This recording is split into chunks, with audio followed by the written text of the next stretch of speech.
The cold rain washed over the pavement as Shirou's consciousness began to fade away from the world of the living. Suddenly, the darkness was shattered by a blinding light that felt warmer than any sun he had ever known. He found himself floating in a realm where time seemed to stand perfectly still. A towering figure draped in solar flames appeared before him, radiating an aura of pure divinity. The solar deity explained that Shirou would be granted a second life in the magical world of Madius. Divine blue screens began to manifest around him, displaying lists of legendary skills and hidden potentials. Shirou decided that in this new life, he would focus on the simple joy of gathering rather than the violence of war. With a final surge of energy, his soul was pulled through a portal of swirling flower petals. He woke up to the sound of chirping birds and the smell of damp earth in a lush emerald forest. Stretching his new limbs, he felt an incredible amount of mana circulating through his veins. A status window popped up, revealing that his scouting ability had already reached the maximum rank. He activated his vision, and the entire force was instantly mapped out in his mind down to the smallest detail. Deep within a nearby cave, his senses detected a high-density energy source pulsating like a heartbeat. He moved toward the signal, his footsteps making no sound on the soft, mossy floor. Inside the cave, a massive egg made of obsidian and gold sat atop a bed of crystalline herbs.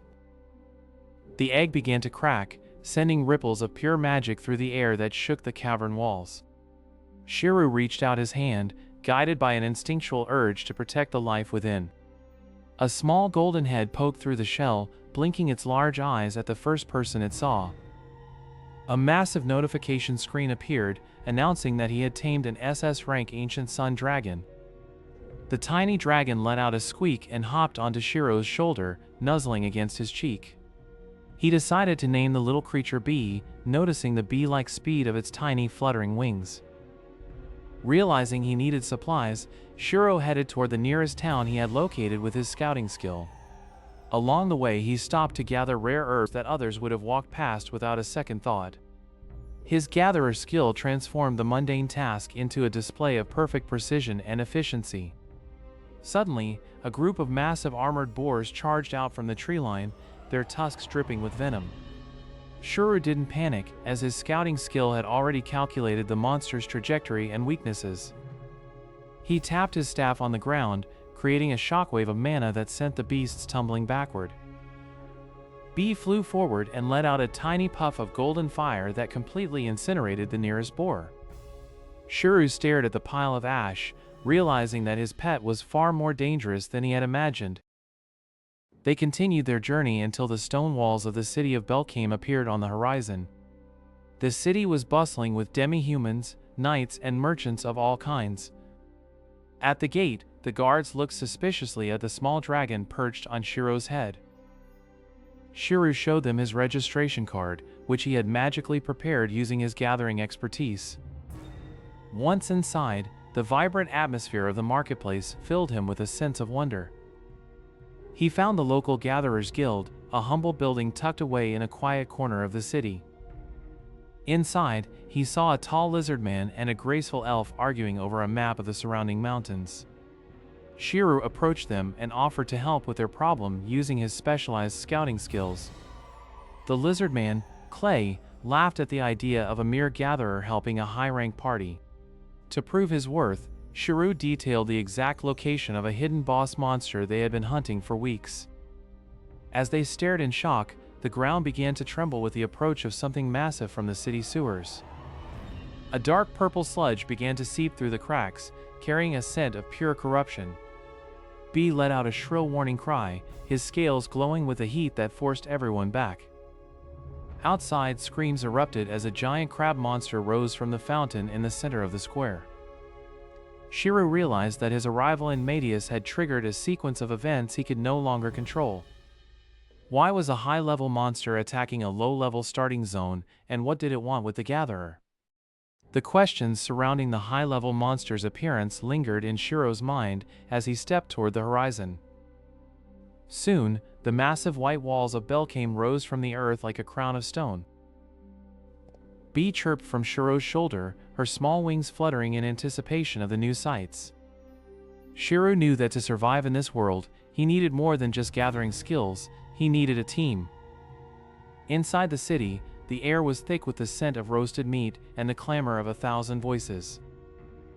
He first encountered Clay, a massive lizardman warrior who was struggling to negotiate a contract at the local guild.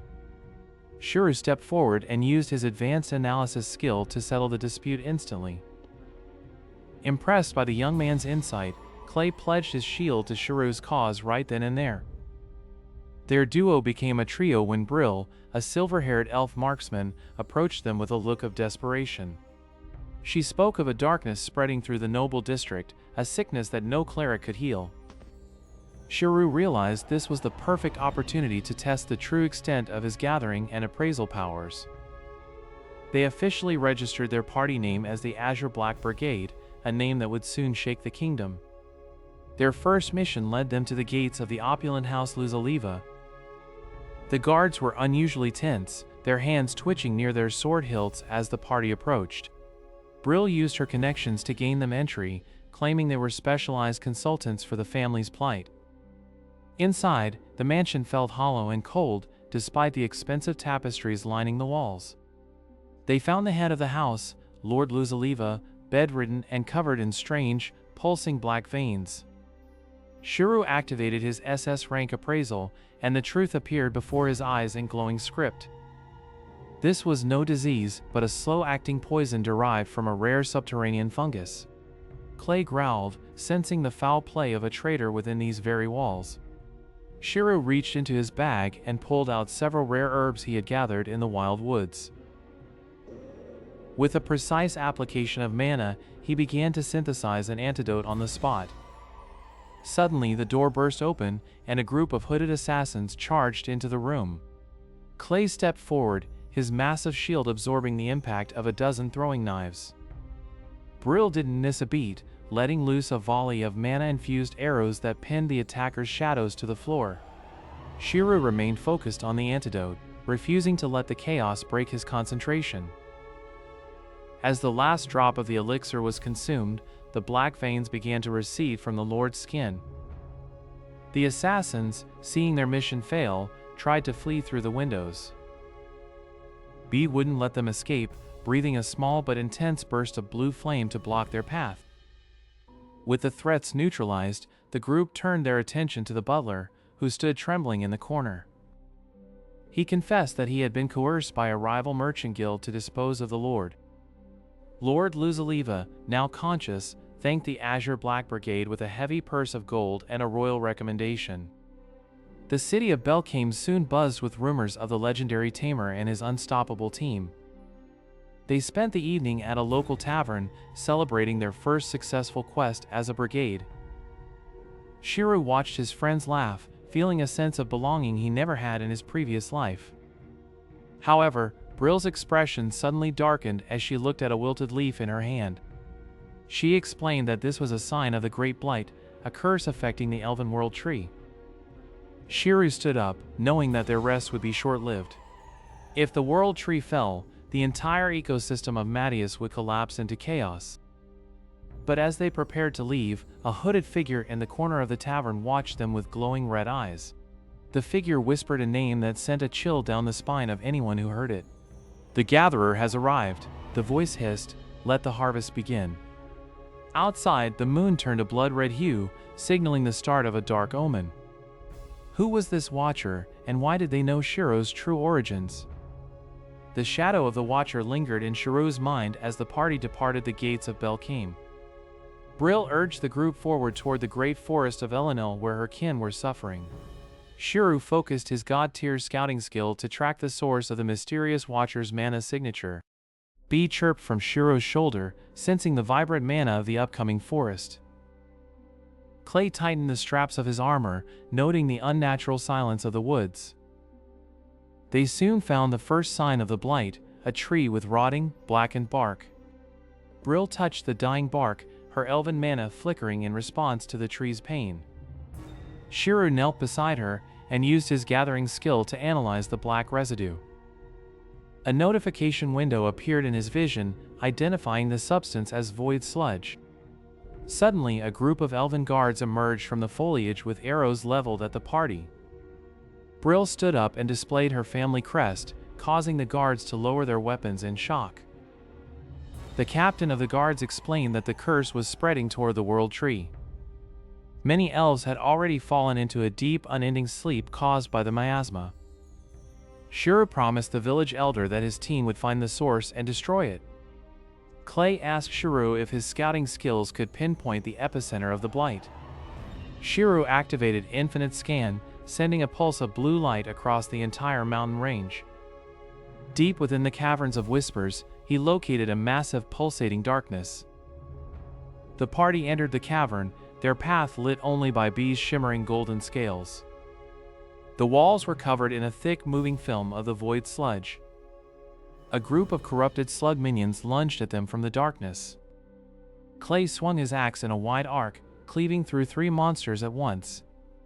Brill fired 3 arrows in rapid succession, pinning the remaining minions to the walls. They reached the central chamber where the abyssal slug waited, its size rivaling a small house. The monster roared, releasing a wave of toxic gas that began to dissolve the party's shields. Shirou realized that normal magic wouldn't work on a creature that absorbed mana. He used his refined skill to convert his mana into a pure solar element. Bee grew into her larger form, her scales reflecting the new solar light. Brill and Clay distracted the beast, creating an opening for Shirou's final attack. Shirou channeled the solar energy into a massive spear of light and hurled it at the slug's core.